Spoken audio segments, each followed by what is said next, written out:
Hi friends, ഞാൻ ഷൈനി. നമുക്ക് law of attraction അറിയാം, നമ്മൾ പ്രാക്ടീസ് ചെയ്യുന്നു. എന്നിട്ടും പലർക്കും പല കാര്യങ്ങളും നടക്കുന്നില്ല. എന്നാൽ ചിലർക്ക് എന്ത് വിചാരിച്ചാലും ഉടനെ നടക്കുന്നു, അവർക്കെല്ലാം നല്ലതേ നടക്കുന്നു, അവരെല്ലാം അച്ചീവ് ചെയ്യുന്നു. എന്നാൽ നമുക്ക് എന്തുകൊണ്ടാണ് നടക്കാത്തത്? അവര് ലക്കിയാണോ? അപ്പൊ നമ്മൾ ആരാണ്?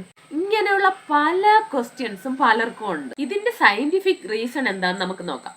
ചിലർക്ക് ലോ ഓഫ് അട്രാക്ഷൻ എന്താന്ന് പോലും അറിയില്ല. അത് കേട്ടാലും അവർ വിശ്വസിക്കുകയും ചെയ്യുന്നില്ല. എന്നിട്ടും അവരുടെ ജീവിതത്തിൽ ധാരാളം സക്സസ് സ്റ്റോറി നടക്കുന്നു. അവർ ആഗ്രഹിക്കുന്ന എല്ലാം അച്ചീവ് ചെയ്യുന്നു. എന്നാൽ ചിലർക്ക് ലോ ഓഫ് അട്രാക്ഷൻ അറിയാം, അവർ എല്ലാം പ്രാക്ടീസ് ചെയ്യുന്നു, പല മെത്തേഡ്സും ട്രൈ ചെയ്യുന്നു. എന്നിട്ടും ചെറിയ ചെറിയ കാര്യങ്ങൾ അവർ അച്ചീവ് ചെയ്യുന്നുണ്ട്. എന്നാൽ വലിയ വലിയ കാര്യങ്ങൾ വരുമ്പോൾ അവർക്ക് അച്ചീവ് ചെയ്യാൻ പറ്റുന്നില്ല. ഇതെന്തുകൊണ്ടാണ്? അപ്പോൾ ഇതിന്റെ റീസൺ എന്താന്ന് വെച്ചാൽ നമുക്ക് ആൾക്കാരെ മൂന്നായിട്ട് തിരിക്കാം. ഇതിന്റെ ഫസ്റ്റ് കാറ്റഗറി എന്ന് പറയുന്നത് എന്ത് നടന്നാലും നന്മയ്ക്കേ എന്ന് പറഞ്ഞ് ജീവിക്കുന്നവർ. സെക്കൻഡ് കാറ്റഗറി എന്ന് പറയുന്നവർ എന്ത് നടന്നാലും അവർക്ക് എന്ത് കിട്ടിയാലും അതിൽ അവരൊരു പരാതിയും കുറ്റവും കണ്ടുപിടിച്ച് പരാതി പറഞ്ഞുകൊണ്ടേയിരിക്കും. ഇതാണ് നമ്പർ 2 കാറ്റഗറി. നമ്പർ 3 കാറ്റഗറി എന്ന് പറയുന്നവർ ഇവർ രണ്ടിലും ഇരിക്കും. അതായത് ഇവർ ചില സമയം എല്ലാം നന്മയ്ക്കേ എന്ന് പറഞ്ഞിരിക്കും, സംടൈംസ് ഇവർ വന്ന് പരാതിയും കുറ്റവും പറഞ്ഞിരിക്കും. ഇങ്ങനെയാണ് 3 കാറ്റഗറി. ഇനി ഇതിൽ നമുക്ക് ഫസ്റ്റ് കാറ്റഗറി എടുക്കാം. എല്ലാം നന്മയ്ക്കേ എന്ന് പറഞ്ഞ് ജീവിക്കുന്നവർ.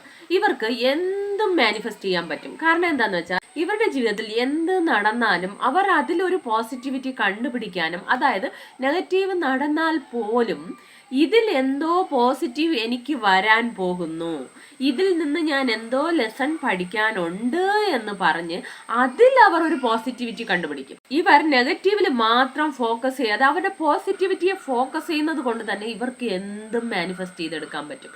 ലോ ഓഫ് അട്രാക്ഷനിൽ വെരി ഇമ്പോർട്ടൻ്റ് ആയിട്ടുള്ള കാര്യമാണ് ഈ മൈൻഡ് സെറ്റ്. ഈ മൈൻഡ് സെറ്റ് നമുക്ക് ഇരിക്കുമ്പോൾ നമുക്ക് എല്ലാം പെട്ടെന്ന് ലെറ്റ് ഗോ ചെയ്യാൻ പറ്റും. ലെറ്റ് ഗോ ചെയ്യാൻ പറ്റുമ്പോൾ എന്താവും? അപ്പൊ നമുക്ക് എല്ലാം പെട്ടെന്ന് അട്രാക്ട് ചെയ്തെടുക്കാൻ പറ്റും, നമുക്കെല്ലാം മാനിഫെസ്റ്റ് ചെയ്യാൻ പറ്റും. എന്ത് നടന്നാലും എന്റെ നന്മയ്ക്കെന്ന് പറഞ്ഞ് എല്ലാ കാര്യവും യൂണിവേഴ്സിൽ സമർപ്പിക്കുമ്പോൾ നമ്മുടെ മാനിഫെസ്റ്റേഷൻ വളരെ ഫാസ്റ്റ് ആയിട്ട് നമുക്ക് മാനിഫെസ്റ്റ് ആയി വരും. എന്നാൽ നമ്മൾ എല്ലാവരും ചെയ്യുന്ന ഒരു മിസ്റ്റേക്ക് എന്താന്ന് വെച്ചാൽ അങ്ങനെ എല്ലാം യൂണിവേഴ്സിൽ സമർപ്പിച്ചാൽ ഞാൻ ആഗ്രഹിക്കാത്തത് നടക്കില്ലേ, യൂണിവേഴ്സിന് ഇഷ്ടപ്പെട്ടത് നടക്കില്ലേ എന്നൊരു തോട്ട്സ് നമുക്ക് വരും. പക്ഷേ അങ്ങനെ ഒരിക്കലും ഇല്ല. നമ്മൾ അങ്ങനെ സമർപ്പിച്ച് നോക്കും. നിങ്ങൾ ഒരു കാര്യം നിങ്ങൾ ഒരു പ്രാവശ്യം ഇങ്ങനെ എല്ലാം എന്ത് നടന്നാലും എൻ്റെ നന്മയ്ക്കെന്ന് പറഞ്ഞ് നിങ്ങൾ സമർപ്പിച്ച് നോക്കൂ. നിങ്ങൾ ആഗ്രഹിച്ചത് ഈ യൂണിവേഴ്സ് മസ്റ്റായിട്ട് നടത്തി തരും. ഞാൻ യൂസ് ചെയ്യുന്ന മെത്തേഡ് ഇതാണ്. ഞാൻ എല്ലാം ചെയ്തിട്ട് എല്ലാ മാനിഫെസ്റ്റേഷനും ചെയ്തിട്ട് യൂണിവേഴ്സിൽ സമർപ്പിക്കാം. അപ്പോൾ എന്താണെന്ന് വെച്ചാൽ എനിക്ക് ലെറ്റ് ഗോ ചെയ്യാൻ വളരെ ഈസി ആയിരിക്കും. ഇനി എന്ത് നടന്നാലും എൻ്റെ നല്ലതിന് എന്ന ഒരു മൈൻഡ് സെറ്റ് കൊണ്ടുവരുന്നത് കൊണ്ട് തന്നെ എനിക്ക് ലെറ്റ് ഗോ ചെയ്യാനും കഴിയുന്നുണ്ട്.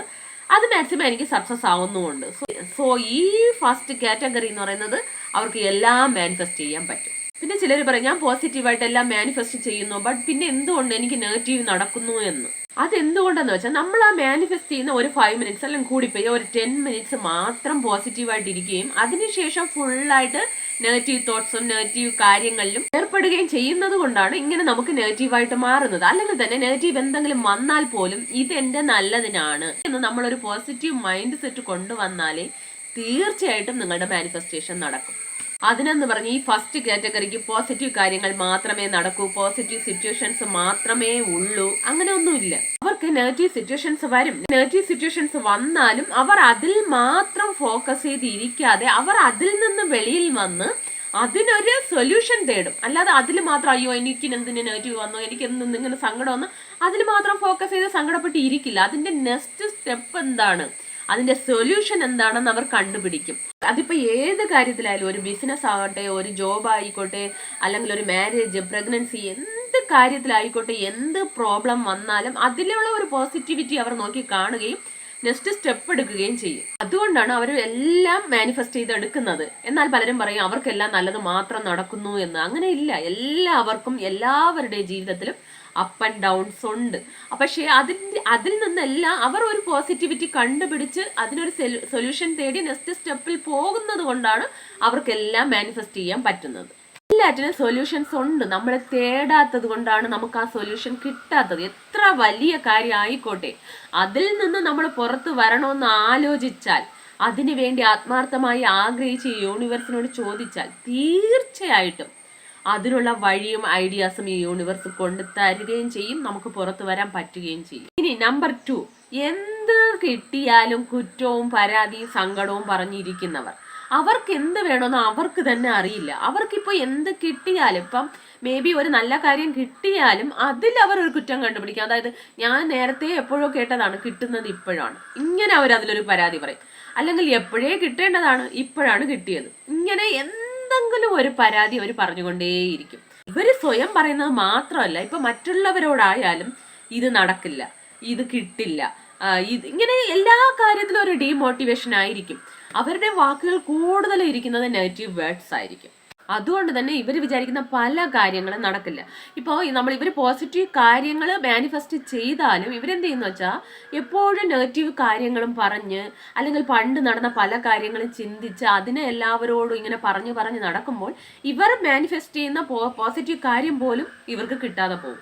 ഇങ്ങനെയുള്ളവരുടെ മാനിഫെസ്റ്റേഷൻ നടക്കണമെന്ന് ഇവർ ആഗ്രഹിക്കുകയാണെങ്കിൽ ഇവർ ആദ്യം ഇവർക്കുള്ളിൽ ഒരു മാറ്റം കൊണ്ടുവരണം. ഇവർക്കുള്ളിൽ ഞാൻ മാറണം, എനിക്കിങ്ങനെ ഒരു മാറ്റം വേണം എന്ന് ഇവർ ആഗ്രഹിക്കുകയാണെങ്കിൽ തീർച്ചയായിട്ടും മാറാൻ പറ്റും. നമ്മൾ ആഗ്രഹിച്ചാലേ നമുക്ക് മാറാൻ പറ്റും. ഇന്നൊരാളെ മാറ്റാൻ കഴിയില്ല, ഇന്നൊരാൾക്കും നമ്മളെ മാറ്റാൻ കഴിയില്ല. നമുക്കുള്ളിൽ അങ്ങനെ ഒരു ആഗ്രഹം വന്നാലേ ആ മാറ്റം ഉണ്ടാവുകയും അപ്പോൾ നമ്മൾ ആഗ്രഹിക്കുന്ന പോസിറ്റീവ് കാര്യങ്ങൾ നമുക്ക് മാനിഫെസ്റ്റ് ചെയ്തെടുക്കാൻ പറ്റുകയും ചെയ്യും. ഇനി 3rd കാറ്റഗറി, ഇവരെന്തെന്ന് വെച്ചാൽ സംടൈംസ് ഇവർ പോസിറ്റീവായിരിക്കും, എല്ലാം നന്മയ്ക്കേന്നിരിക്കും. സംടൈംസ് ഇവർ എപ്പോഴും നെഗറ്റീവും കുറ്റവും പരാതിയും പറഞ്ഞിരിക്കും. ഇതെന്തുകൊണ്ടാന്ന് വെച്ചാൽ ഇവർക്ക് എവിടെ എങ്ങനെ സ്റ്റഡി ആയിരിക്കണം എന്ന് ഇവർക്ക് അറിയില്ല. അതെന്തുകൊണ്ടാന്ന് വെച്ചാൽ ഇവർ ഓട്ടോമാറ്റിക്കലി പോസിറ്റീവ് ആയിരിക്കും. ബട്ട് ഇവരെ ചുറ്റിയിരിക്കുന്ന കുറെ നെഗറ്റീവ് ആൾക്കാരുണ്ടാവും. അവരിവരെ സ്വാധീനിക്കും. അവരുടെ ഇൻഫ്ലുവൻസിൽ ഇവർ പെട്ടുപോയി ഇവർ നെഗറ്റീവായിട്ട് മാറും. ഇവർക്കൊരു സ്വയം ഒരു സ്ട്രോങ് ആയിട്ടിരിക്കില്ല, ഇവർക്കൊരു തീരുമാനം എടുക്കില്ല. മറ്റുള്ളവർ അങ്ങനെ പറയുകയാണെങ്കിൽ ഓ എന്ന് പറയും, ഇങ്ങനെ പറയുകയാണെങ്കിൽ ഓക്കെ ഇങ്ങനെ പറയും. കാരണം ഇവരൊരു സ്റ്റഡി ഇല്ല. അതുകൊണ്ടാണ് പറയുന്നത് നല്ലത് മാത്രം കാണണം, കേൾക്കണം, നല്ല വ്യക്തികളോട് സഹവാസം വയ്ക്കണമെന്നൊക്കെ നമ്മൾ വിചാരിക്കുന്നില്ല ഞാൻ പോസിറ്റീവാണ്, മറ്റുള്ളവർ പറയുന്നത് കേട്ടിരിക്കുന്ന വ്യക്തിയല്ല, മറ്റുള്ളവരുടെ കാര്യങ്ങൾ എന്നെ സ്വാധീനിക്കില്ല, ഞാനാണെന്നൊക്കെ പറയും. പക്ഷേ നമ്മൾ പോലും അറിയാതെ ആ വാക്കുകളും ആ നെഗറ്റീവ് സിറ്റുവേഷൻസും ഒക്കെ നമ്മളെ സ്വാധീനിക്കും. കേട്ടിട്ടില്ലേ നമ്മൾ പണ്ട് പദ്യമൊക്കെ പറയുമ്പോൾ മുല്ലപ്പൂമ്പൊടി ഏറ്റുകിടക്കും കല്ലിനുമുണ്ടാം ഒരു സൗരഭ്യം. അത് വളരെ കറക്റ്റാണ്. നമ്മൾ ആരോട് അത്രയും സഹവാസം വച്ചിരിക്കുന്നുവോ ആ ഒരു വ്യക്തിക്ക് നമ്മളെ സ്വാധീനിക്കാൻ പറ്റും. സോ അതുകൊണ്ടാണ് ഈ സോഷ്യൽ മീഡിയ ആയാൽ പോലും നമ്മൾ നല്ലത് മാത്രം കാണുക, കേൾക്കുക. എപ്പോഴും ഈ നെഗറ്റീവ് വാർത്തകളും നെഗറ്റീവ് സിറ്റുവേഷൻസും എല്ലാം കണ്ടിരിക്കുമ്പോൾ ഓട്ടോമാറ്റിക്കലി നമ്മൾ എന്ത് ചെയ്യും, അങ്ങനെ ഒരു കാര്യം കാണുമ്പോഴേ ഓ ഇത് നമ്മുടെ ജീവിതത്തിൽ നടന്നാൽ എങ്ങനെ ഇരിക്കും എന്നൊക്കെ ഓട്ടോമാറ്റിക്കലി നമ്മുടെ ഉള്ളിൽ തിങ്ക് ചെയ്യും. അതങ്ങനെ വരും, അത് നമ്മുടെ മനസ്സിൽ പതിയും. അങ്ങനെ നമ്മൾ നെഗറ്റീവായി മാറുകയും ചെയ്യും. ഇവർക്കുള്ള ഒരു പ്രോബ്ലം എന്താണെന്ന് വെച്ചാൽ ഇവർ ചെറിയ ചെറിയ കാര്യങ്ങളെല്ലാം വളരെ ഈസി ആയിട്ട് മാനിഫെസ്റ്റ് ചെയ്യും. എന്നാൽ ഇവർക്ക് വലിയ വലിയ കാര്യങ്ങൾ മാനിഫെസ്റ്റ് ചെയ്യാൻ ഇത്തിരി ബുദ്ധിമുട്ടാണ്. കാരണം വലിയ വലിയ കാര്യങ്ങളാവുമ്പോഴേ ഇവർക്കൊരു നെഗറ്റീവ് തോട്ട്സ്, ഡൗട്ട്സ് എല്ലാം വരും. കാരണം ഇവരുടെ ഉള്ളിൽ കുറേ നെഗറ്റീവ്സ് ഇങ്ങനെ പതിഞ്ഞിരിക്കുന്നത് കൊണ്ടാണ്. ഇവർ എന്ത് ചെയ്യണമെന്ന് വെച്ചാൽ എപ്പോഴും പോസിറ്റീവായിട്ടിരിക്കുക. നെഗറ്റീവ് വ്യക്തികളോടും നെഗറ്റീവ് സിറ്റുവേഷൻസിലെല്ലാം മൊത്തത്തിൽ അവോയ്ഡ് ചെയ്യുക. ഇപ്പൊ സോഷ്യൽ മീഡിയ ആയാൽ പോലും നമ്മളിങ്ങനെ സ്ക്രോൾ ചെയ്ത് കണ്ടുകൊണ്ടിരിക്കുമ്പോൾ നമ്മൾ ഒന്ന് ചിന്തിക്കുക, ഇത് നമുക്ക് ആവശ്യമുള്ളതാണോ എന്ന് ചിന്തിക്കുക. നമ്മളിങ്ങനെ മറ്റുള്ളവരുടെ കണ്ടന്റ് മാത്രം ഇങ്ങനെ സ്ക്രോൾ ചെയ്ത് നമുക്ക് ആവശ്യമുള്ള പഠിക്കേണ്ട കാര്യങ്ങൾ എത്രയോ ഉണ്ട്. അതൊക്കെ പഠിച്ചാൽ നമുക്ക് തന്നെ ഒരു കണ്ടന്റ് ക്രിയേറ്റ് ചെയ്യാം. നമുക്ക് തന്നെ അതുവഴി ഒരു യൂട്യൂബ് ചാനൽ തുടങ്ങാം. അതുവഴി നമുക്ക് ഏൺ ചെയ്യാം. നമുക്ക് ആവശ്യമുള്ള കാര്യങ്ങൾ എന്തൊക്കെയോ പഠിക്കാനുണ്ട്, അതൊക്കെ നമുക്ക് ചെയ്യാം. അങ്ങനെ ചെയ്യുമ്പോൾ നമുക്ക് ഡബിൾ ബെനിഫിറ്റ്സ് ആണ് നമുക്ക് കിട്ടുന്നത്. സോ മൊത്തത്തിൽ നമ്മുടെ ജീവിതത്തിലുള്ള പോസിറ്റിവിറ്റിയെ മാത്രം ഫോക്കസ് ചെയ്യുക, അങ്ങനെയുള്ള കാര്യങ്ങളിൽ മാത്രം വിഷ്വലൈസ് ചെയ്യുക. അപ്പോൾ തീർച്ചയായിട്ടും നമ്മുടെ ജീവിതത്തിൽ അങ്ങനെയുള്ള കാര്യങ്ങൾ കൂടുതലായിട്ട് അട്രാക്റ്റ് ആയി വരികയും ചെയ്യും. നമ്മൾ അങ്ങനെ പോസിറ്റീവായിട്ട് ഇരിക്കുമ്പോൾ നമുക്ക് എല്ലാം മാനിഫെസ്റ്റ് ചെയ്ത് എടുക്കാനും പറ്റും. അപ്പോൾ എല്ലാവരും ട്രൈ ചെയ്യുക. വീഡിയോ ഇഷ്ടമായെങ്കിൽ please subscribe, like, share, comment. എല്ലാവർക്കും സന്തോഷവും സമാധാനവും സമ്പൽ സമൃദ്ധിയും ഉണ്ടാകട്ടെ. Thanks for watching.